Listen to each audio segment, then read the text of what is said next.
Okay, so I just came in to say this.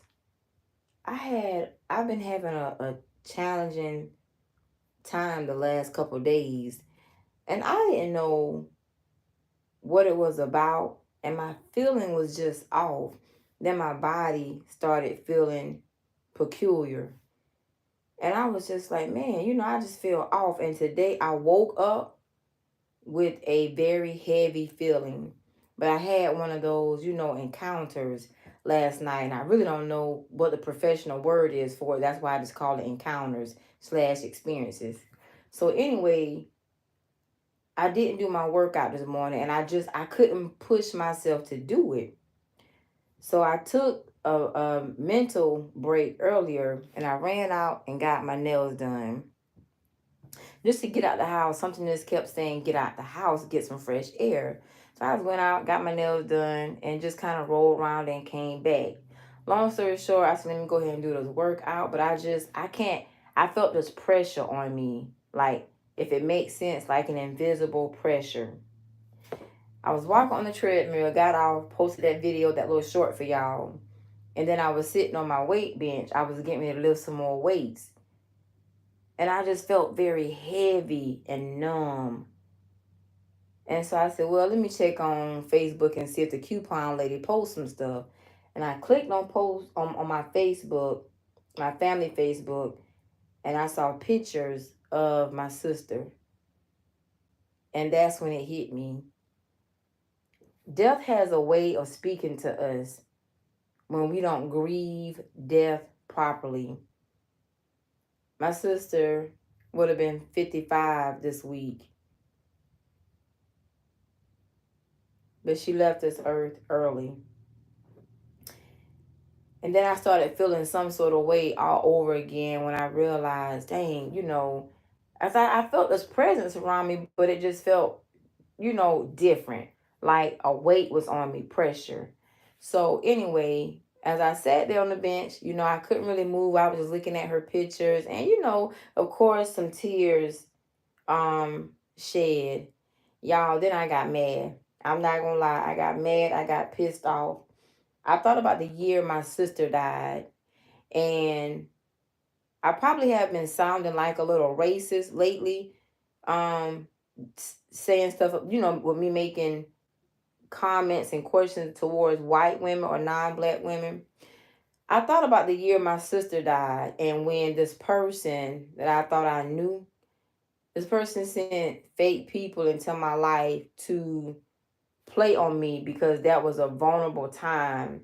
And this person knew my sister was transitioning into death. And I didn't really know how to cope with it. At that time, Nosha was, 18. She was just going off to college, and I was really trying to balance and juggle it all. But today, I just remembered that because the first fake person into my life was this white woman named Amanda Soley, and she was portraying herself to be humble bumble, but she was, linking me and a person, so they thought that it was unbeknownst to me. And all those memories came back of every person from Amanda to current. And I just got mad. And I got mad because I did not grieve my sister's death. Because shortly after she died, I had so many people trying to play mind games. And these people knew that I had a major loss. Losing a sibling is not easy. And then my dad had passed a few years prior to my sister, and all of them were claiming that whole mediumship psychic shit, and trying to say, oh, God said this, and I feel your sister is telling you to do this. Everybody wanted me to do certain things. So I just wanted to come on here and say this right here bluntly. You have to have a relationship with God, because it be the main people that be talking about they know God, they hear from God, and they don't. They don't. They look for vulnerable spots and vulnerable times, and they try to get you at your lowest moment. And that was a moment of lowness for me, and I was very vulnerable. And I never understood from that day to this one, especially with women, because all of them were women, how people will use a vulnerable time, such as a person losing a loved one, to try to manipulate or gain some sort of control. Make sure when somebody, if somebody comes and tell you the Lord said this, or I'm hearing from your loved one on the other side, make sure that shit makes sense. Okay? Make sure that you're, and sometimes what I can remember from that year is I took a pause, and I guess what I thought was grieving at that time, but I took a pause in grieving my sister's death, because I had to figure out who the hell these strangers were, which I knew who they were from the very beginning, from day one. And I knew who sent him. I sent them. I knew I was not fooled, and I knew I was not crazy. And those same people have tried to go on and on and on, person after person after person after person. You would be surprised what people would do because they ass is retarded, and because they're close to someone that's retarded. They do retarded ass favors. And I'm using that word loosely and bluntly because that's what it is. It's a mental retardation. So you got to protect yourself and secure yourself, because grief is necessary. Grief work is necessary. And then when I lost a close friend, the closest, genuine, most genuine male friend to me, when I lost that person, I had to hide it because I was already on YouTube, and I already had strife in my life per somebody else's shit of a life that spilled over into mine due to their negligence of being honest and having morals and damn integrity. So I hid when, another person died. And tonight it just hit me. I'm still in this workout room, still in my workout clothes. It just hit me.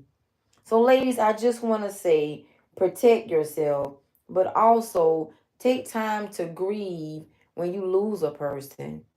And when people will use death to try to, you know, get a up on somebody or get in somebody's head or play in somebody's emotions, it really shows you who they are not, and likely who they never will be.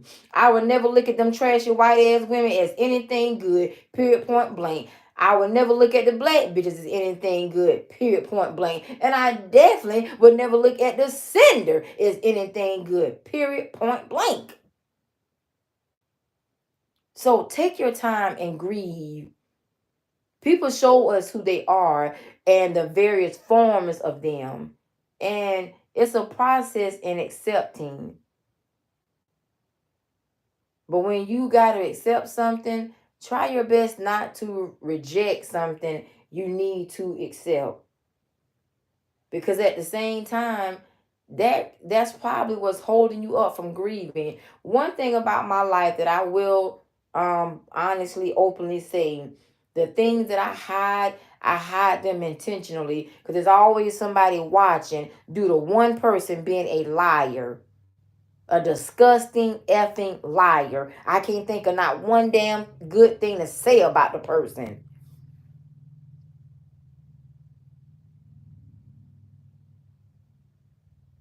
Make sure you protect your heart. Not only protect your heart, but protect your emotions. Anger is needed in life. Don't keep it balled up. Say how you feel, express it. Sadness is a part of life. Cry it out. Frustration is a part of life. Scream it out. Confusion is a part of life, but you got to figure it out. You got to figure it out. I hope this helps anybody. Do not fall for all this spirit stuff. Even when people lie and I put people on YouTube to say the Holy Spirit does, God does. If it don't resonate, don't take it. Don't always try to force messages for your life. Make sure you have a personal, intimate relationship. And when a person breaks your trust one time, try to cap it at that. Try to cap it at that. Because likely when we don't, we find ourselves in a pile of distrust, of heartbreak, of disappointment, extremeness. You think any of them white bitches or black bitches and a few was Hispanic, you think any of them bitches felt bad about me losing my sister, my only sister from my mama? No. They was too busy doing favors for their fucked up friend. Some of these people are people of status, supposed to have so many morals and values, but their true conduct is whack. One being a reverend, a minister of the gospel with a whole doctorate degree. Let me say this right here as well. I've also learned in the last 5 years, a lot of these educated people and religious people and spiritual, some, they are wicked. They are evil. The people that call on God's name the most are the most evil and wicked. They are the true evil doers. They live contrary of what they say. And it's disheartening. It's nothing to really complain about, y'all. But again, we gotta acknowledge it. And people in what is supposed to be high places, they're no different. They're not smart. They're not intelligent. They just found a way to get themselves to the top for the appearance. But it's not who they are. And they're not leaders. They're not leaders. The greatest thing I think you could do is lead yourself. Why? Because you have a relationship, a personal, intimate relationship with the Holy Spirit. I believe that's the greatest leader you can follow and should follow. The voice of a stranger we shall not follow. And we should not let our good be spoken of as evil.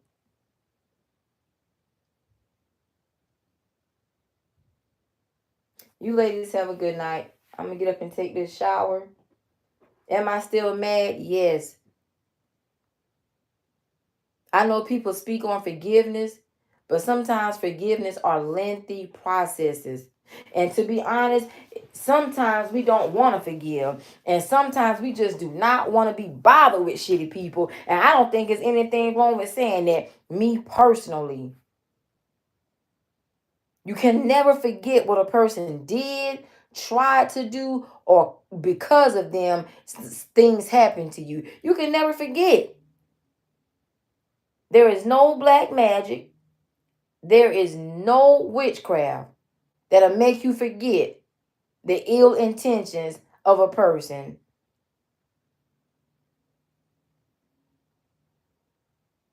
Yeah, I know. I don't know if forgiving will lighten the burden or the weight, more so as, I don't know. I don't know. I'm gonna keep that part to myself.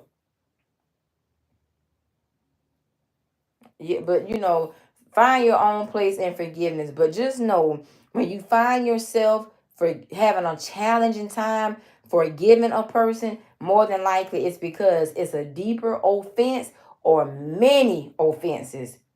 And those things are not easily thrown off. See, we are to throw off those things that so easily besets us. But it's not always easy. If a person can pay and convince 15 to 25 women to go into an innocent woman's life and lie and manipulate and try to orchestrate things, that's not an easy offense to forgive. You got 25 shitty people that's doing 25 shitty things at least one time. But what if it's multiple? What if it's two? Then that's 50. So we got to sit here and count the cost. We should not never forgive. We should never forget. I don't care how much you do forgive. You should always be guarded by a person that hurt you or tried to cause you hurt or did cause you hurt and pain.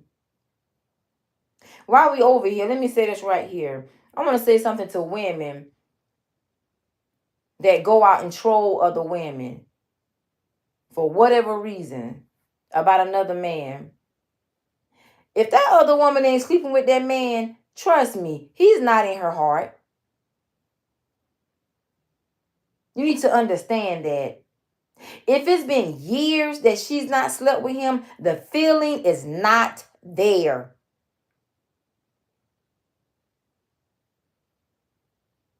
It's not there. I also want to say something about low grade women that make low grade men look good, appear good. When a man will strategically try to play women against each other, women, we are better sticking together, being honest with one another,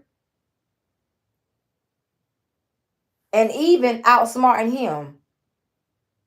But when a man can deal with low grade women, and if it's a woman that may have some grade, some class to herself, God forbid, high grade and high class, guess what? All those low grade women do for him is make him look good as if he's desirable, as if he's wanted. But in actuality, I bet you the woman with grade, with substance, with tolerance, with no tolerance, I bet you she sees past all of that.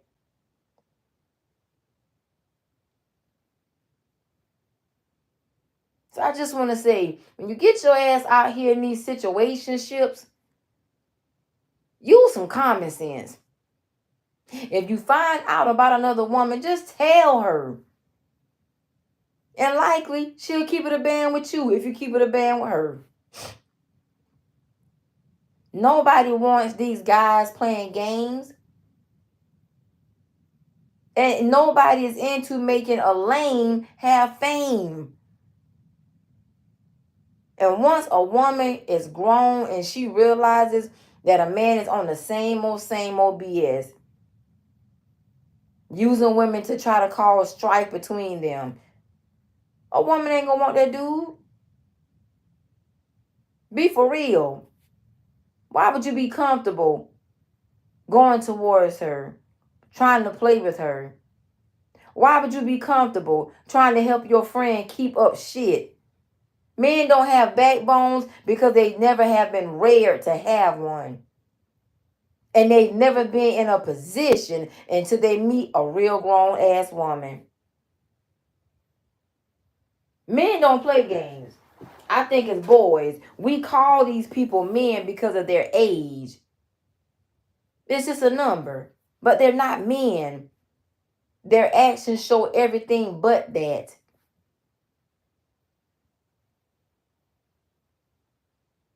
And they never end up worth it. And ladies, one more thing. While I want to out this witchcraft stuff been coming up. If a man will sit and play with your ass and help you with witchcraft, manipulate or dog a woman out, don't think his ass ain't doing it to you or it's not going to be done to you. Don't think what's good for the gander is not good for your geechy, shysty ass as well. It's disheartening the number of men or guys that play in witchcraft with other women to try to drive another strong-minded woman out of her mind or to make her look delusional when y'all look fucking pathetic and pitiful. So keep that in mind. If you have children with him, whoa, wait until the day till it's your child. Just wait. It's coming. It's coming and it's going to happen. Be prepared for it.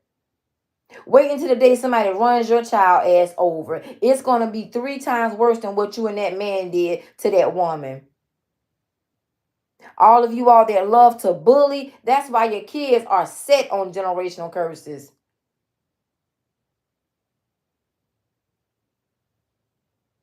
You don't have children, that's why bad things and unfortunate things happen towards your life. It just is what it is. You think you can go out here and play over somebody else's life, all this dark magic, and think they're never going to find out, they're never going to know, and you think because he does it with you, you think that makes him like you or love you? Wait till all that shit start wearing off, and y'all all start looking like Beetlejuice. You all start looking like skeletons. No woman needs any magic to tell her not to care for a man anymore. It will always be the experience from him. Magic doesn't do that. It's him. And when people find out that these men are into this stuff, they leave them alone. They make it make sense. Like, that's why I was always wanting to talk to him. That's why I always wanted to see him. Man, I really did care. So what if something happens to him? So,